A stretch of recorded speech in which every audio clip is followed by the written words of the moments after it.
يا جماعة خبر مهم جدا ومش أي حد واخد باله منه. خدوا بالكم، الولايات المتحدة وبريطانيا رسميا حطوا مصر في المستوى الثاني لإرشادات السفر. يعني إيه بقى يا عم مجدي الكلام ده؟ يعني ببساطة العالم بيقسم السفر لمستويات يا صديقي.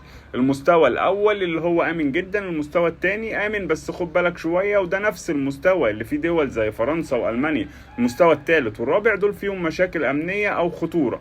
دلوقتي مصر بقت رسميا في نفس تصنيف أوروبا تقريبا عند الأمريكان والانجليز، وده اعتراف غير مباشر ان البلد امنه ومستقره. الخارجيه البريطانيه كمان قالت صراحه كده يا صديقي، مصر بيزورها مليون بريطاني كل سنه، وده اكبر دليل انهم شايفين السياحه هنا امنه. ليه القرار بقى ده مهم؟ لان كل الارشادات دي بتحسن من السياحه وبتزيد شراكات السياحه العالميه وبتفتح خطوط جديده لمصر. القرار ده جه بعد اتصالات طبعا وضغط دبلوماسي كبير من وزاره الخارجيه والسفارات المصريه مع الدول دي عشان تشجيع السياحه. يعني باختصار كده يا صديقي، دي شهادة دولية جديدة ان مصر بلد آمنة وبتنافس اكبر دول العالم سياحيا.